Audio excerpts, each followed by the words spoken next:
Carut-marut pendidikan di negeri kita membuat kita khawatir akan dibawa kemanakah generasi masa depan. Kerusakan moral telah melanda negeri ini yang membuat kita harus makin waspada dengan pendidikan anak-anak kita. Mungkinkah mereka akan menjadi generasi terbaik di mata Allah dan Rasul-Nya? Mungkin karena kesalahan kita tidak pernah belajar pada sejarah dan mencontoh bagaimana Rasulullah mendidik generasi terbaiknya hingga mereka berhasil meraih masa kejayaannya.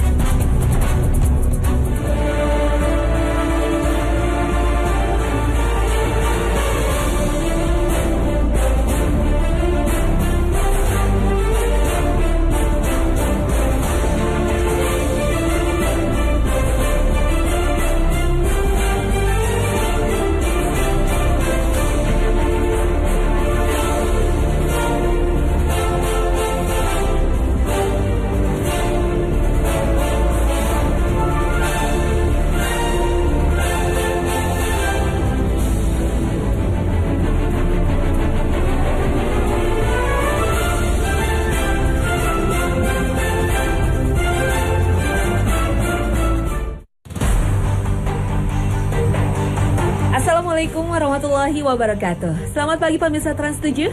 Hasanah Ensiklopedia Islam Dunia pagi ini kembali hadir ke hadapan Anda untuk berbagi wawasan dan saling berwasiat dalam kebajikan.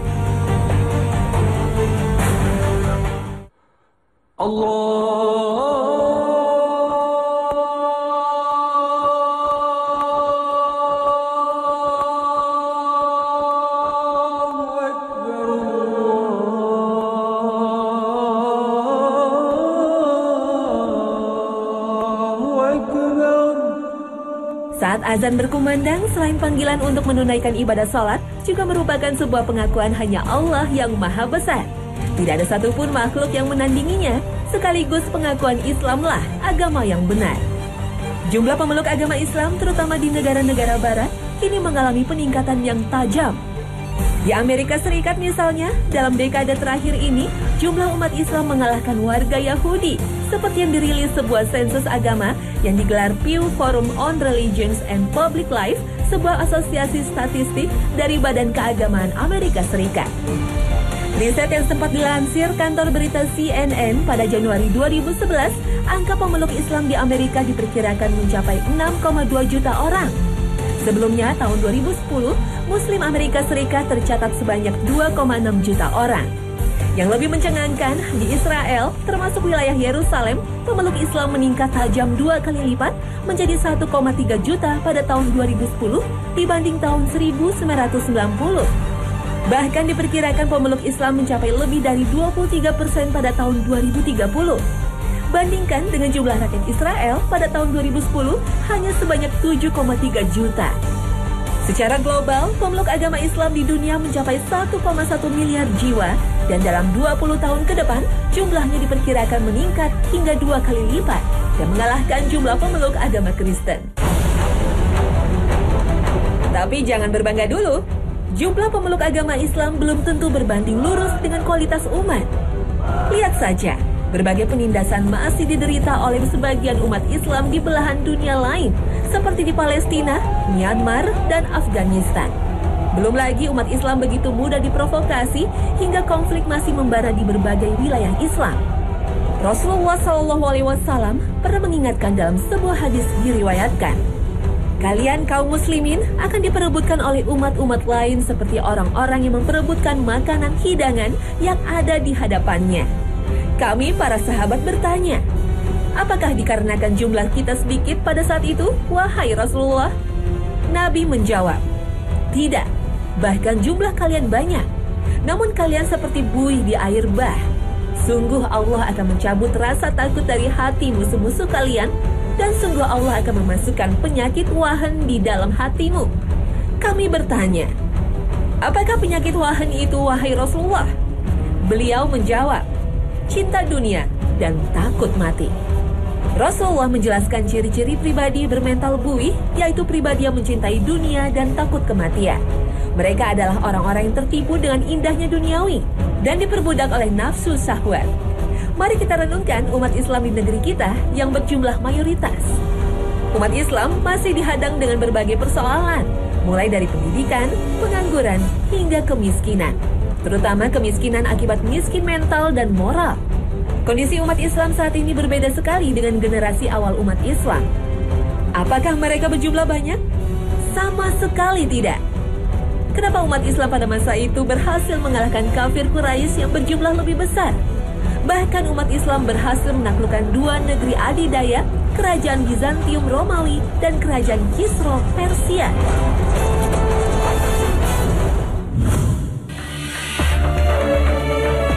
Rasulullah bersabda, "Sebaik-baik manusia adalah yang hidup di zamanku, kemudian orang-orang setelahnya, kemudian orang-orang setelahnya." Hadis riwayat Bukhari dan Muslim. Kenapa mereka menjadi generasi yang istimewa? Padahal sebelumnya mereka adalah bangsa jahiliyah yang diselimuti kegelapan, menyembah berhala, berjudi, dan suka minum homer, berzina, dan berbuat aniaya kepada sesama. Namun setelah masuk Islam, mereka berubah menjadi bangsa yang berwibawa. Setiap hari, hidup mereka diselimuti dengan ibadah, hingga Allah Subhanahu wa Ta'ala mengangkat derajat mereka. Aqimis salata liduluki syamsi ila wasaqil laili wa qur'anal fajr. Inna qur'anal fajri kana mashhuda. وَمِنَ اللَّيْلِ فَتَهَجَّدْ بِهِ نَافِلَةً لَكَ عَسَىٰ أَن يَبْعَثَكَ رَبُّكَ مَقَامًا مَحْمُودًا. Dirikanlah sholat dari sesudah matahari tergelincir sampai gelap malam dan dirikanlah pula sholat subuh. Sesungguhnya salat subuh itu disaksikan oleh malaikat. Dan pada sebagian malam hari, bersembahyang tahajudlah kamu sebagai suatu ibadat tambahan bagimu. Mudah-mudahan Rabb-mu mengangkat kamu ke tempat yang terpuji. Al-Quran Surat Al-Isra ayat 78 dan 79. Pada awal penyebaran Islam di Mekah, Rasulullah menjadikan rumah milik Arqam bin Abi Arqam Al-Makhzumi yang masuk Islam pada usia 16 tahun sebagai tempat pengkaderan. Di rumah yang berada di atas bukit Sofa inilah Rasulullah mengajarkan wahyu yang diterimanya. Rasulullah membimbing para sahabat untuk menghafal, menghayati, dan mengamalkan ayat-ayat suci Al-Quran. Saat hijrah ke Madinah, pertama kali yang dibangun Rasulullah adalah masjid. Di tengah perjalanan menuju Madinah, Rasulullah mendirikan Masjid Quba yang dijadikan pusat pengajaran. Sesampainya di Madinah, Rasulullah mendirikan masjid untuk mencetak kader-kader dakwah, menegakkan risalah tauhid. Sebagaimana firman Allah dalam surah An-Nur. Fi buyutin adhina Allahu an turfa'a wa yudhkara fiha ismuhu yusabbihu lahu fiha bilghuduwi wal asal. رجال لا تلهيهم تجارة ولا بيع عن ذكر الله وإقام الصلاة وإيتاء الزكاة يخافون يوما تتقلب فيه القلوب والأبصار.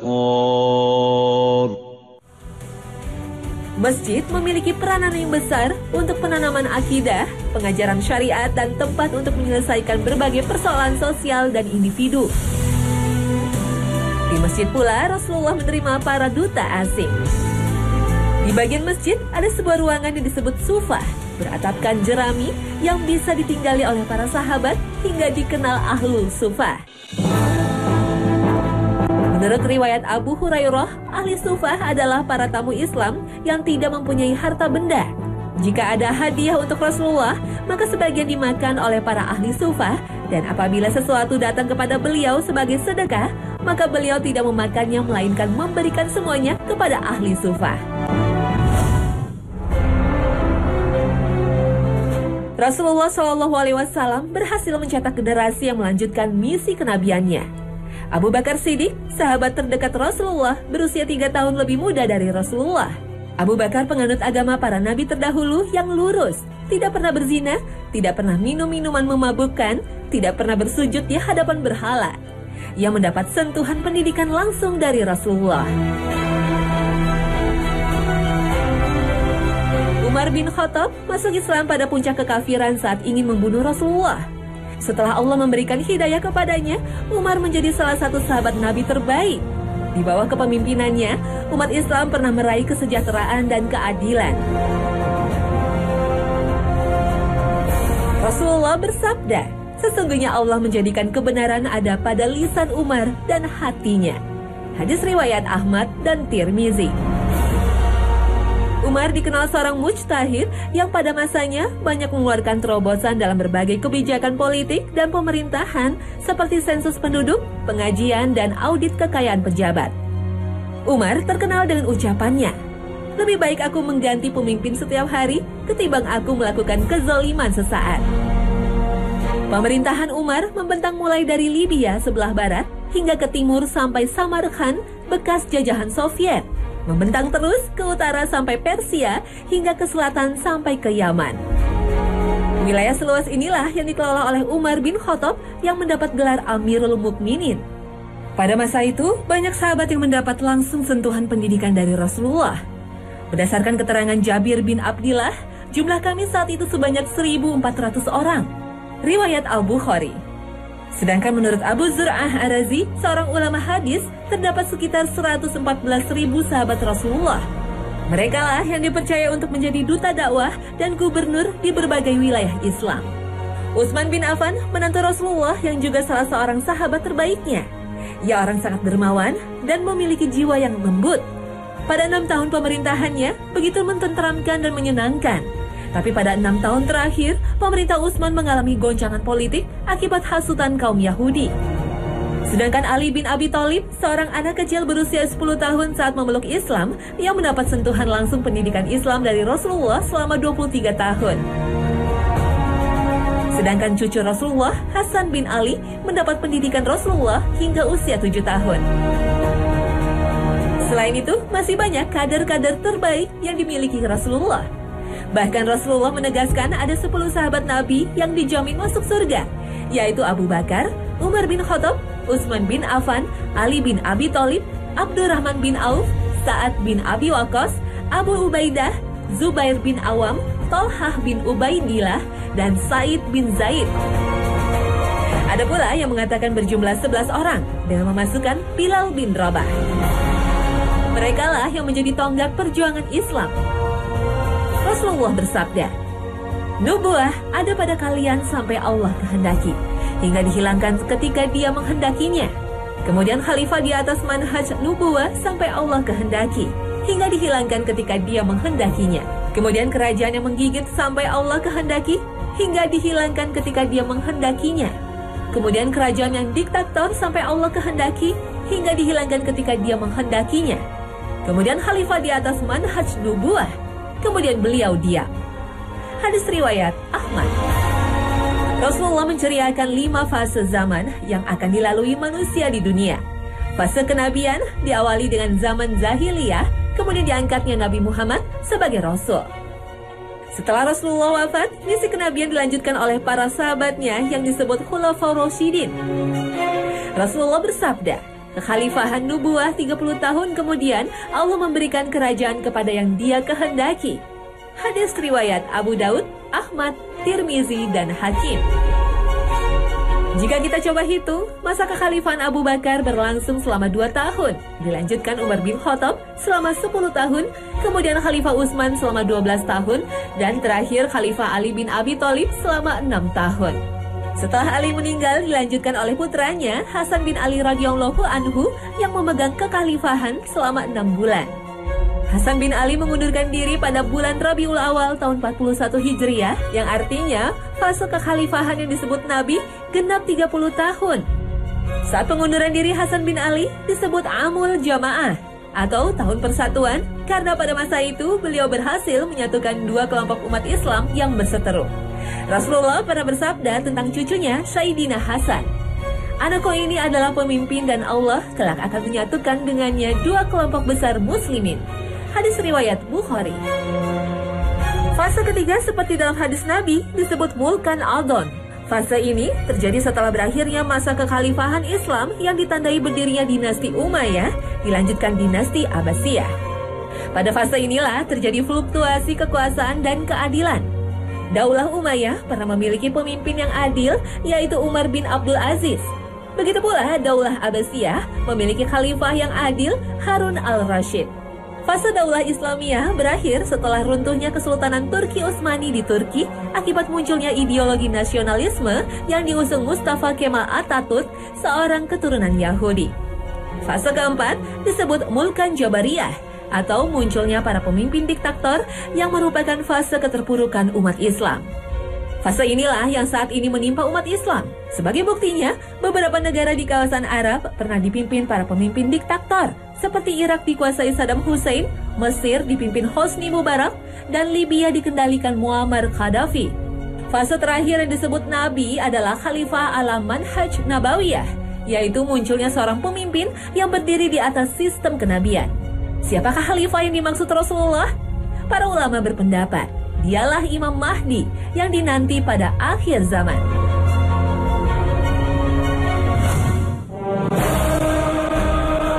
Bagaimana caranya Rasulullah mampu mencetak generasi unggul? Rasulullah adalah seorang pendidik sejati. Beliau menyampaikan ajaran Islam dan mempraktekannya sendiri. Inilah yang disebut teladan. Sesungguhnya telah ada pada diri Rasulullah itu suri teladan yang baik bagimu, yaitu bagi orang yang mengharap rahmat Allah dan kedatangan hari kiamat, dan dia banyak menyebut Allah. Al-Quran Surat Al-Ahzab ayat 21. Al-Quran turun secara bertahap selama lebih 23 tahun. Kemudian dilengkapi dengan sunnah Nabi yang menjelaskan berbagai persoalan mulai agama, sosial, etika, hingga politik. Ayat-ayat Al-Quran yang turun di Mekah banyak membahas tentang akidah. Rasulullah lebih dulu membentuk para sahabatnya dengan keyakinan akidah agar terlepas dari tradisi-tradisi kemusyrikan. Setelah itu, Al-Quran baru membahas tentang hukum. Inilah kenapa mereka begitu tahan dan kuat dengan berbagai penyiksaan kaum kafir Quraisy.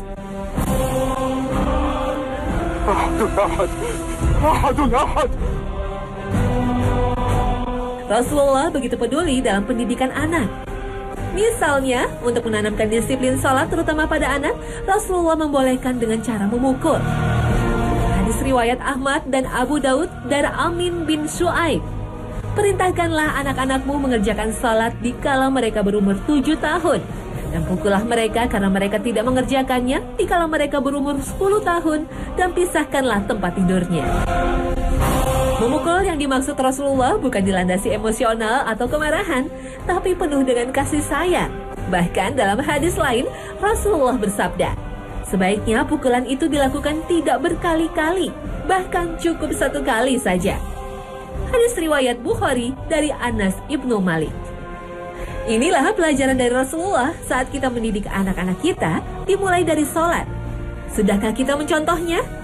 Sudahkah kita merasa tergugah jika anak-anak kita lalai dalam sholatnya? Atau kita cukup berkata, masih kecil ini? Semua pengajaran dan penanaman nilai harus dimulai dari keluarga dulu, yang diawali dari teladan orang tuanya. Ya ayyuhalladzina amanu qu anfusakum wa ahlikum naran waquduhan nasu wal hijaratu 'alaiha malaikatun ghilaz عليها ملائكة غلاظ شداد لا يعصون الله ما أمرهم ويفعلون ما يؤمرون.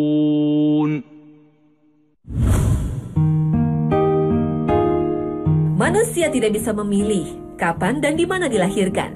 Kita bukan bagian dari generasi terbaik yang dididik langsung oleh Rasulullah. Tapi bisakah kita menjadi generasi yang ikut mengukir sejarah?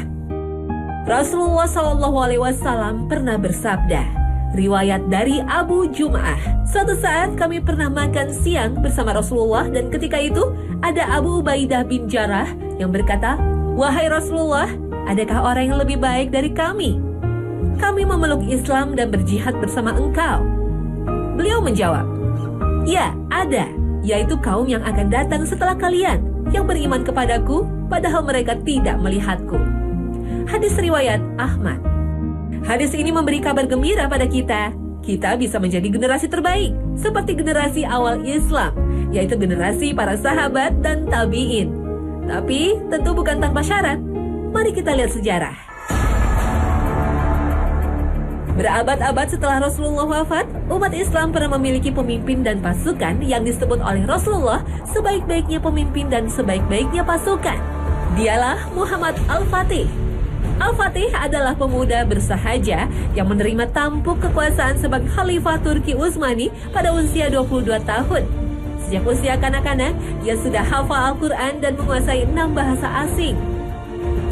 Meskipun putra mahkota Al-Fatih tak bisa berbuat seenaknya, bahkan ia dididik secara tegas dan disiplin. Ayahnya Sultan Murad II mendatangkan banyak guru, antara lain seorang ulama terkenal, Ahmad bin Ismail Al-Qurani, dan memberinya satu pemukul kecil jika anaknya tak mau menuruti perintah sang guru. Guru lain, Aksyamsuddin, begitu membekas pada Al-Fatih. Ia selalu mengajaknya berkuda hingga ke Selat Bosporus, seraya menunjukkan benteng megah kerajaan Romawi Bizantium dan membaca janji Nabi dalam hadisnya, bahwa benteng itu ditaklukkan oleh generasi istimewa. Dan sang guru berkata, "Itulah bentengnya dan kamulah panglimanya." Rasulullah pernah bersabda, dari Abu Kubail berkata, ketika sedang bersama Abdullah bin Amr bin As, beliau ditanya, "Kota manakah yang akan dibuka terlebih dahulu, Konstantinopel atau Rumiah?"